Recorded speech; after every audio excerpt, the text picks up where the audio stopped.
West বেঙ্গলের civilisation 4000 বছর পুরনো। ওয়েস্ট বেঙ্গলের ল্যান্ডও অনেক বেশি ফার্টাইল ল্যান্ড, আর ওয়েস্ট বেঙ্গলের জিওগ্রাফিক্যাল লোকেশনও সাউথ এশিয়ার সব থেকে বেস্ট। 18th সেঞ্চুরি পর্যন্ত ওয়েস্ট বেঙ্গল থেকে সেন্টার এশিয়া হয়ে ইউরোপ পর্যন্ত ট্রেড করা হতো। অন্যদিকে সাউথ ইস্ট কান্ট্রিগুলোর সাথেও ট্রেড করা হতো। এই কারণে পশ্চিমবঙ্গ সবসময় একটা কমার্শিয়াল হাব ছিল। আগে ওয়েস্ট বেঙ্গলের অনেক এগ্রিকালচার প্রোডাক্ট পৃথিবীর অনেক জায়গায় এক্সপোর্ট করা হতো। তারপর সিল্ক আর কটন ওয়েস্ট বেঙ্গল থেকে এক্সপোর্ট হতে শুরু হয়। ভারতে ইস্ট ইন্ডিয়া কোম্পানি আসার আগে পশ্চিমবঙ্গের টেক্সটাইল ইন্ডাস্ট্রি গোটা বিশ্বে বিখ্যাত ছিল। অনেক ইউরোপিয়ান ট্রাভেলাররা তো 17 আর 18 সেঞ্চুরিতে বেঙ্গল সিল্কের অনেক প্রশংসা করেছিল। পশ্চিমবঙ্গের কাছে সবকিছুই ছিল, এগ্রিকালচার, ইন্ডাস্ট্রি, টেক্সটাইল, পোর্ট, এত কিছু থাকার জন্য পশ্চিমবঙ্গ 18th সেঞ্চুরিতে ভারতবর্ষের ইকোনমিক হাবে পরিণত হয়েছিল। ওয়েস্ট বেঙ্গলের এক্সপোর্টিং এর জন্যই 18th সেঞ্চুরিতে ভারতের জিডিপি গ্লোবাল জিডিপির 25% ছিল। এছাড়াও পশ্চিমবঙ্গ সবসময় আর্ট, মিউজিক, কালচারের জন্য অনেক বিখ্যাত ছিল। আর এইসবের জন্যই ইস্ট ইন্ডিয়া কোম্পানি সবার প্রথমে পশ্চিমবঙ্গের থ্রুতে ভারতে প্রবেশ করেছিল আর ওখান থেকে ট্রেড শুরু করেছিল। কিন্তু ইস্ট ইন্ডিয়া কোম্পানি পশ্চিমবঙ্গের জন্য কোনো অভিশাপের থেকে কম ছিল না। 18 শতকে বা 18th সেঞ্চুরিতে পশ্চিমবঙ্গ একটা ধনী রাজ্য ছিল, কিন্তু ইস্ট ইন্ডিয়া কোম্পানি ওয়েস্ট বেঙ্গলকে এত লুটেছিল যে 1943 সালে পশ্চিমবঙ্গে অকাল এবং দুর্ভিক্ষ দেখা দিয়েছিল। ওয়েস্টার্ন চার্চিলের পলিসির কারণে পশ্চিমবঙ্গের 30 লাখ মানুষ প্রায় না খেতে পেয়ে মারা যায়। এই ঘটনার পরও ইংরেজদের মন ভরে না। তারপর ইংরেজরা 1947 সালে বাংলাকে দুভাগ করে। পশ্চিমবঙ্গের এক ভাগ ভারতকে দেওয়া হয় আর আরেক ভাগ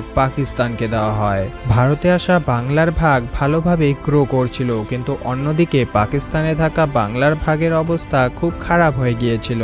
এরপর 1971 সালে ইস্ট পাকিস্তানের লোকেরা ভারতবর্ষের সাহায্যে পাকিস্তান থেকে ছুটকারা পায় আর ইস্ট পাকিস্তান হয় বাংলাদেশ। বর্তমানে আমরা যদি ভারতের ওয়েস্ট বেঙ্গল আর বাংলাদেশকে কম্পেয়ার করি তাহলে দেখা যাবে দুটো জায়গার মধ্যেকার গ্যাপ খুব দ্রুত বেড়েই চলেছে। একদিকে ওয়েস্ট বেঙ্গলের ইকোনমিক সিচুয়েশন একদমই ভালো চলছে না, আর অন্যদিকে বাংলাদেশে গত 30 বছরে ইকোনমিক মিরাকেল দেখা গিয়েছে। যেখানে ওয়েস্ট বেঙ্গলের জিডিপি $220 বিলিয়ন, সেখানে বাংলাদেশের জিডিপি পশ্চিমবঙ্গের দ্বিগুণ মানে $440 বিলিয়ন হয়ে গিয়েছে।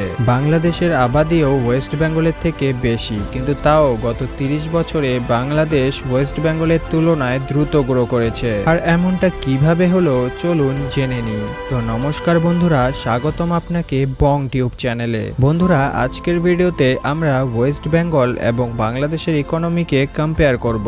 তাই এই সমস্ত কিছু জানার আগে ভিডিওটিতে একটি লাইক দিয়ে আমাদের সাথেই থাকুন।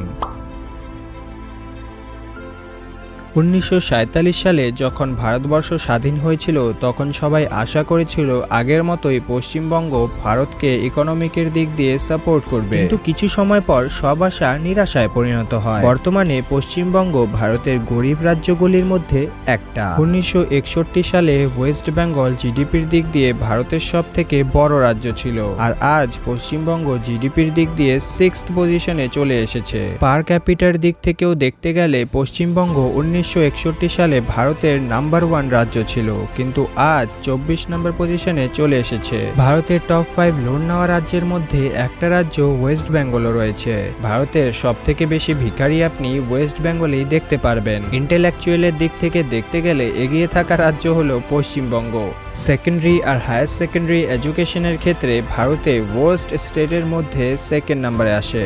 তো বন্ধুরা, ওয়েস্ট বেঙ্গলের এরকম ডাউনফল কিভাবে হলো আসুন জেনে নেওয়া যাক। 1947 সালে যখনই পশ্চিমবঙ্গের ভাগাভাগি হয়েছিল তখন সবার প্রথমে পশ্চিমবঙ্গের জুট ফ্যাক্টরিগুলো এফেক্টেড হয়েছিল। ভারতের পশ্চিমবঙ্গে জুট ফ্যাক্টরিগুলো ছিল, কিন্তু র ম্যাটেরিয়ালগুলো পাকিস্তানের মধ্যে থাকা বাংলার অংশ থেকে আসতো। এই কারণে পাকিস্তান জুটের ট্যাক্সকে 3 থেকে 4 গুণ বাড়িয়ে দেয়, যেই জন্য পশ্চিমবঙ্গের জুটের ফ্যাক্টরিগুলো বন্ধ হতে শুরু করে। এছাড়া নাইলনের প্রোডাক্টও মার্কেটে আসা শুরু করে, আর নাইলন জুটের থেকে সস্তা ছিল, যেই কারণে পশ্চিমবঙ্গে জুট প্রোডাকশন অনেক দ্রুততার সাথে কমে যায়, যার ফলে পশ্চিমবঙ্গের গ্রোথ রেটও কমে যায়। তারপর 1960-এর পর ভারতে কিছু মেজর ইভেন্টস হয়, যার কারণে ওয়েস্ট বেঙ্গলের ডাউনফল শুরু হয়। যেমন 1960 সাল পর্যন্ত ওয়েস্ট বেঙ্গলের ইকোনমি টেক্সটাইল সেক্টরের উপরে বেশি নির্ভরশীল ছিল, কিন্তু পাটের দাম বাড়ার কারণে লোকেরা টেক্সটাইল সেক্টর ছেড়ে ইঞ্জিনিয়ারিং সেক্টরে যেতে শুরু করে, আর বাংলার ইকোনমি টেক্সটাইল সেক্টর থেকে ইঞ্জিনিয়ারিং সেক্টরের দিকে শিফট হয়ে যায়। বাংলার লোকেরা টেক্সটাইল ছেড়ে ইঞ্জিনিয়ারিং সেক্টরে এই কারণেই যাচ্ছিল কারণ সেই সময় ইন্ডিয়ান গভর্নমেন্ট ইন্ডিয়ান রেলওয়ে ইনফ্রাস্ট্রাকচারকে স্ট্রং বানানোর কাজে লেগে পড়েছিল, আর রেলওয়েতেও ইঞ্জিনিয়ারিং গুডসের দরকার ছিল, আর গুডসের প্রোডাকশন বেশিরভাগ পশ্চিমবঙ্গেই বানানো হচ্ছিল। তো এই কারণেই পশ্চিমবঙ্গের লোকেরা টেক্সটাইল সেক্টর ছেড়ে ইঞ্জিনিয়ারিং সেক্টরে জয়েন করছিল। কিন্তু তারপর 1965 আর 1971 সালে ভারত পাকিস্তানের মধ্যে যুদ্ধ হয়, যার কারণে ভারতের গ্রোথ রেটও ডাউন হয়ে যায়, যেই জন্য ভারত সরকারের রেলওয়েতে ইনভেস্টমেন্ট অনেক কম হয়ে যায়। আর এই ঘটনার নেগেটিভ ইম্প্যাক্ট সব থেকে বেশি পশ্চিমবঙ্গের উপরেই পড়ে এবং পশ্চিমবঙ্গের ইঞ্জিনিয়ারিং ইন্ডাস্ট্রিও ডুবে যায়, সাথে ইকোনমিও। এরপর 1960 দশকে যখন পশ্চিমবঙ্গের অবস্থা খুব খারাপ ছিল, তখন সেই অবস্থার ফায়দা লেফট পার্টি উঠিয়েছিল। লেফট পার্টি বাংলায় নিজেদের ক্ষমতা ফলাতে শুরু করে, আর সেখান থেকেই শুরু হয় বাংলার ইন্ডাস্ট্রিয়াল সেক্টরের ডাউনফল। লেফট পার্টি বাংলায় যে যে এরিয়াতে ক্ষমতায় এসেছিল সেখানকার ইন্ডাস্ট্রিগুলোতে অনেক ভারী মাত্রায় স্ট্রাইকস আর লগ আউট হতে শুরু হয়। এই কারণে একটা একটা করে ইন্ডাস্ট্রি বাংলা থেকে মহারাষ্ট্র, গুজরাট আর ভারতের বাকি রাজ্যগুলোতে শিফট হতে শুরু করে, আর বাংলার প্রাইভেট ইনভেস্টমেন্টের মানও কমতে শুরু করে। এরপর 1977-এ যখনই লেফট পার্টি সিপিএম পাওয়ারে আসে, তখন জ্যোতি বসু ওয়েস্ট বেঙ্গলের সিএম হয়, আর উনি সোশ্যাল পলিসি বানানো শুরু করে। 1978-এ লেফট পার্টি পশ্চিমবঙ্গে নিউ ইন্ডাস্ট্রি পলিসি ইন্ট্রোডিউস করে, আর স্মল ইন্ডাস্ট্রি গ্রোথে ফোকাস করে এবং বড় ইন্ডাস্ট্রিগুলোকে টার্গেট করে, যার ফলস্বরূপে বড় বড় ইন্ডাস্ট্রিগুলো পশ্চিমবঙ্গ ছেড়ে অন্যান্য রাজ্যে চলে যায়। আর অন্যদিকে ছোট ইন্ডাস্ট্রিগুলো অতটা ক্যাপাবেল ছিল না যা দিয়ে বেঙ্গল ইন্ডাস্ট্রি সেক্টর গ্রো করতে পারে। এই জন্য পশ্চিমবঙ্গে ইন্ডাস্ট্রি সেক্টরে ডাউনফল হতে শুরু করে। এছাড়া লেফট পার্টি বাংলার জমিদার আর রিচ ফ্যামিলিগুলোকে টার্গেট করা শুরু করে। তাছাড়াও 1970 সাল থেকে 1980 পর্যন্ত পশ্চিমবঙ্গে অনেক ইল্লিগেল ইমিগ্রেন্টস বাংলাদেশ থেকে আসে, এর প্রভাবও বাংলার ইকোনমিতে পড়েছিল। এছাড়াও জ্যোতি বসু বাংলার ল্যান্ড রিফর্মের জন্য অপারেশন বর্গাকে লঞ্চ করে, যার জন্য ছোট ছোট কৃষকরা অধিকার পেয়ে যায় বড় বড় জমিদারদের জমি দখল করার জন্য, যে জমিতে ওরা অনেক বছর ধরে কাজ করে চলেছে। এই ঘটনার ফলে পশ্চিমবঙ্গে অনেক বড় নেগেটিভ ইম্প্যাক্ট পড়ে, কারণ রিচ ফ্যামিলিগুলো ওয়েস্ট বেঙ্গল ছেড়ে চলে যায় আর নিজেদের বিজনেসকে অন্য কোথাও শিফট করতে শুরু করে। পশ্চিমবঙ্গের অবস্থা এতটাই খারাপ হয়ে গিয়েছিল যে কোনো বড় ইন্ডাস্ট্রির যদি ম্যানুফ্যাকচারিং করানোর হতো, তাহলে ওরা নিজেদের ওখানে না করিয়ে স্মল ইন্ডাস্ট্রিগুলোতে ম্যানুফ্যাকচারিং করাতো, কারণ বড় ইন্ডাস্ট্রিগুলোতে লেবার ইউনিয়ন কখন স্ট্রাইক করবে সেটা কেউ জানতো না, আর ছোট ফ্যাক্টরিগুলোতে এই ধরনের প্রবলেম হতো না। এছাড়াও বাংলায় স্মল ইন্ডাস্ট্রি অনেক পরিমাণে খুলে গিয়েছিল, কিন্তু সেই সব ইন্ডাস্ট্রিগুলো আনঅর্গানাইজড ছিল, মানে ইন্ডাস্ট্রিগুলো সরকারকে কোনো ট্যাক্স দিত না। এই জন্য লেফট গভর্নমেন্টের কাছে বেশি রেভিনিউ আসছিল না, আর পশ্চিমবঙ্গের ইনফ্রাস্ট্রাকচারও পুরনো হয়ে যাচ্ছিল। এই জন্য যখন 1951 সালে ভারতের ইকোনমিক রিফর্ম হয়, তখন সেই রিফর্মের সব থেকে বেশি সুবিধা পশ্চিমবঙ্গ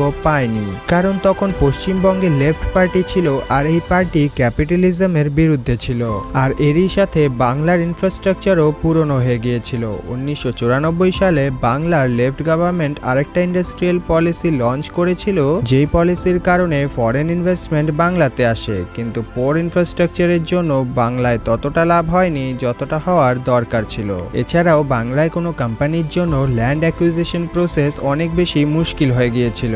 লেফট গভর্নমেন্ট যে ল্যান্ড রিফর্ম করেছিল তা থেকে এটা বোঝা যাচ্ছিল না যে কোন জমিগুলো এগ্রিকালচারের জন্য আর কোন জমিগুলো ইন্ডাস্ট্রির জন্য। তো এই কনফিউশনের জন্য যদি কোনো কোম্পানি বাংলায় ম্যানুফ্যাকচারিং এর প্ল্যান করত, তখন কৃষকরা এই বলে প্রোটেস্ট করত যে এই জমি এগ্রিকালচারের জন্য। এই ঘটনার একটা পপুলার এক্সাম্পল হলো 2006 সালে পশ্চিমবঙ্গের সিঙ্গুর এরিয়ায় একটা টাটা ন্যানো ফ্যাক্টরি তৈরি করার কথা ছিল। ফ্যাক্টরি তৈরির জন্য জমিরও ব্যবস্থা হয়ে গিয়েছিল, কিন্তু সিঙ্গুরের কৃষকরা ওখানে প্রোটেস্ট করে দেয়। এই প্রোটেস্টে এনজিও, এনভায়রনমেন্টাল অ্যাক্টিভিস্ট আর পলিটিক্যাল পার্টিও যুক্ত ছিল। এই প্রোটেস্টে অনেক অনেক বেশি ভায়োলেন্সও হয়েছিল আর এই প্রোটেস্ট 2008 সাল পর্যন্ত চলেছিল, যেই কারণে টাটা ওয়েস্ট বেঙ্গল থেকে চলে যায় আর ওদের 1500 কোটি টাকার লস হয়। আর ওই প্রোটেস্টে যুক্ত ছিলেন বাংলার সিএম মমতা ব্যানার্জি এবং ওই প্রোটেস্টে যুক্ত থাকার কারণে উনি তখনকার সময়ে পশ্চিমবঙ্গে একজন ফেমাস পলিটিক্যাল ফিগার হয়ে সামনে আসেন। Well, for the first time since Mamata Banerjee started her agitation against the nano plant in Singur, none of the employees attended work today. This after being threatened by Trinamool Congress protesters.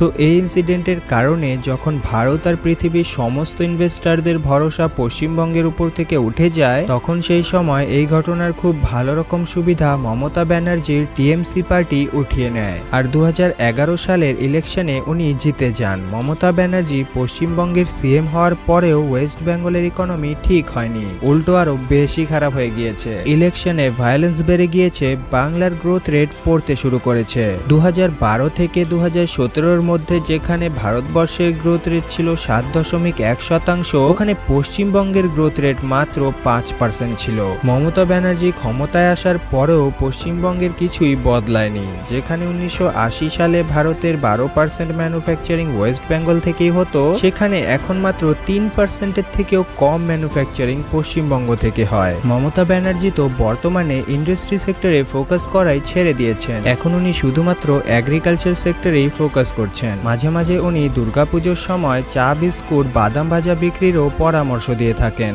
মজা করলাম বন্ধুরা, serious হবেন না। Agriculture সেক্টরে তিনি এই কারণেই focus করেন কারণ আজও ওয়েস্ট বেঙ্গলের গ্রামীণ এলাকায় 70% আবাদি বসবাস করে আর এরা সবাই এগ্রিকালচার সেক্টরের সাথেই যুক্ত। তো ওনাদের জন্য ওয়েলফেয়ার স্কিম বের করে মমতা ব্যানার্জি ইলেকশনে জিতে যায়। যেমন টিএমসি গভর্নমেন্ট কিষাণ বন্ধু স্কিম চালায়, যা প্রত্যেক বছর 72 লাখ কৃষককে 5000 টাকা করে দেয়। এছাড়াও ওয়েস্ট বেঙ্গলের ডাউনফল হওয়ার একটা মেজর কারণ হলো এখানকার নোংরা রাজনীতি। আগে পশ্চিমবঙ্গে লেফট পার্টি সিপিএম এর নোংরা রাজনীতির কারণেই 30 বছর রাজ করেছে আর এখন মমতা ব্যানার্জি ইলিগেল ভাবে বাংলাদেশিদের সাহায্যে পশ্চিমবঙ্গে রাজ করছে। মমতা ব্যানার্জির ইলেকশন ক্যাম্পিং এ বাংলাদেশের অ্যাক্টর প্রচার করতে আসে। इस वक्त अपने स्क्रीन पर जिस व्यक्ति को आप चुनावी रैली में भाषण देते हुए देख रहे हैं, वो ना तो टीएमसी का कोई नेता है, ना टीएमसी का कार्यकर्ता है, ना ही पश्चिम बंगाल की फिल्म इंडस्ट्री या हिंदी सिनेमा से इस व्यक्ति का कोई लेना देना है। सबसे बड़ी बात तो यह है कि ये व्यक्ति भारत का नागरिक ही नहीं है। इसके बावजूद ममता बनर्जी की पार्टी टीएमसी ने इसे पश्चिम बंगाल में अपना स्टार प्रचारक बना दिया है। इस व्यक्ति का नाम है फिरदौस अहमद। ये बांग्लादेश के एक बहुत मशहूर फिल्म स्टार हैं। যত ইলিগেল বাংলাদেশি আছে যারা 1947 সালের পর ইস্ট পাকিস্তান থেকে ভারতে এসেছে, ওরা সবাই মমতা ব্যানার্জিকে সাপোর্ট করে আর মমতা ব্যানার্জি ইকোনমিকে ঠিক করার পরিবর্তে ডার্টি পলিটিক্সে বিজি আছেন। উনি নিজেই বলেন ওয়েস্ট বেঙ্গলের যত ইলিগেল বাংলাদেশি আছে ওরা সবাই ইন্ডিয়ান নাগরিক। बता दें, नागरिकता के मुद्दे पर जो ममता बनर्जी आज दिल्ली में घूम घूम कर केंद्र सरकार के खिलाफ समर्थन जुटा रही हैं, देश में गृह युद्ध वाला बयान तक दे रही हैं, वही ममता बनर्जी 13 साल पहले बांग्लादेशी घुसपैठ के मुद्दे पर लोकसभा से इस्तीफा तक दे चुकी हैं।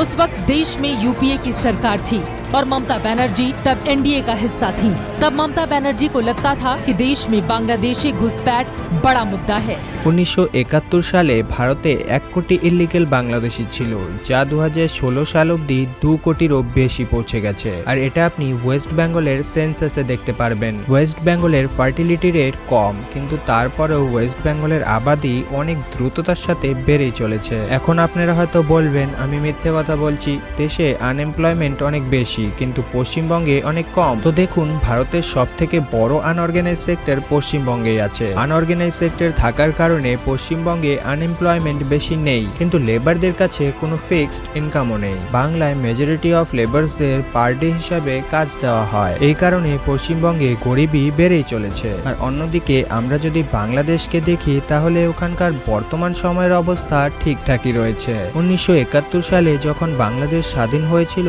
তখন ওখানকার তখনকার অবস্থা অনেক বেশি খারাপ ছিল। প্রায় 95% মানুষ বাংলাদেশের এক্সট্রিম পভার্টিতে থাকত। পাকিস্তান থেকে স্বাধীন হওয়ার পর বাংলাদেশের গভর্নমেন্ট সোশ্যালাইজ পলিসি গ্রহণ করে আর 5 ইয়ার প্ল্যানের অ্যাকর্ডিং বাংলাদেশের ইকোনমি শুরু করে। আর তারপর 1975 সালে বাংলাদেশ রিয়েলাইজ করে তারা এইভাবে গ্রো করতে পারবে না। তখন বাংলাদেশের সরকার অনেক স্টেট ওন কোম্পানিগুলোকে প্রাইভেটাইজ করা শুরু করে। ব্যাংকিং, টেলিকমিউনিকেশন, এভিয়েশন, মিডিয়াকে প্রাইভেট করে, যেই জন্য বাংলাদেশ একটু গ্রো হতে শুরু করে। কিন্তু এরপর কয়েক বছর বাংলাদেশে পলিটিক্যাল আনস্টেবিলিটি দেখা যায়। তারপর 2008 সালে বাংলাদেশের ইকোনমিতে একটা মেজর শিফট দেখা দেয়। আর এর সব থেকে বড় কারণ হলো বাংলাদেশের প্রাইম মিনিস্টার শেখ হাসিনা। উনি বাংলাদেশের ইকোনমিকে 10 থেকে 12 বছরের মধ্যে চেঞ্জ করে দিয়েছেন।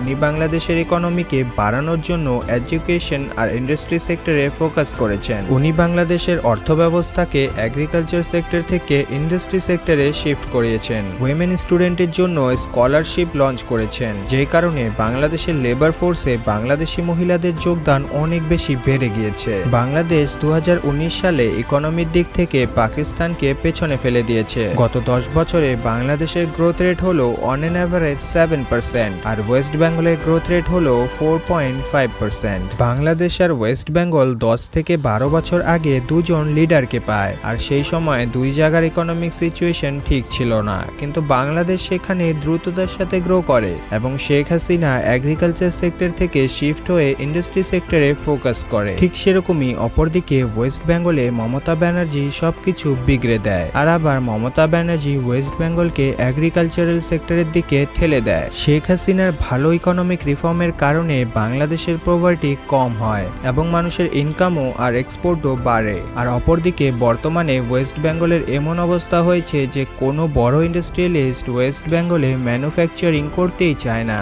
বর্তমানে পশ্চিমবঙ্গের কাছে না বড় কোনো ইন্ডাস্ট্রি আছে আর না ভালো কোনো ইনফ্রাস্ট্রাকচার আছে। পশ্চিমবঙ্গে দিন দিন আরো বেশি গরিব বাড়ছে। আজকের দিনে দাঁড়িয়ে পশ্চিমবঙ্গের ইউথ পশ্চিমবঙ্গে থাকতেই চায় না। এছাড়া মমতা ব্যানার্জি সাবসিডি আর ফ্রিবিজ দিয়ে পশ্চিমবঙ্গের ধার আরও বাড়িয়ে চলেছে। বর্তমানে পশ্চিমবঙ্গে কোনো মেজর ইন্ডাস্ট্রিও নেই। অন্যদিকে বাংলাদেশের টেক্সটাইল ইন্ডাস্ট্রি হলো বাংলাদেশ ইকোনমির ব্যাকবোন। বাংলাদেশের এক্সপোর্টে বাংলাদেশের টেক্সটাইল ইন্ডাস্ট্রির কন্ট্রিবিউশন 80%। তো বন্ধুরা, এই ভিডিওটির মাধ্যমে আপনারা হয়তো একটি বিষয় বুঝতে পেরেছেন, যদি কোনো রাজ্য বা দেশের সরকার ভালো হয় তাহলে সেই দেশ বা রাজ্য খুব দ্রুততার সাথে গ্রো করতে শুরু করে, আর যদি সরকার অকর্মের হয় তাহলে দেশ বা রাজ্য ডুবতে সময় লাগে না। দেখুন, বাংলাদেশও ততদিন পর্যন্ত গ্রো করবে যতদিন সেখানে ভালো সরকার থাকবে। যদি ওখানে খারাপ সরকার আসে তাহলে বাংলাদেশের অবস্থা ওয়েস্ট বেঙ্গলের থেকেও খারাপ হয়ে যাবে। আর যদি ওয়েস্ট বেঙ্গলের কথা বলা হয় তাহলে ওয়েস্ট বেঙ্গলের একটা ভালো লিডারের প্রয়োজন। তো বন্ধুরা, আপনাদের যদি এই ভিডিওটা ভালো লেগে থাকে তাহলে অবশ্যই লাইক, কমেন্ট ও শেয়ার করবেন এবং চ্যানেলটিকে সাবস্ক্রাইব করে আমাদের পাশে থাকবেন। তো দেখা হচ্ছে পরের ভিডিওটিতে। ততক্ষণ পর্যন্ত সুস্থ থাকবেন, ভালো থাকবেন, বাই।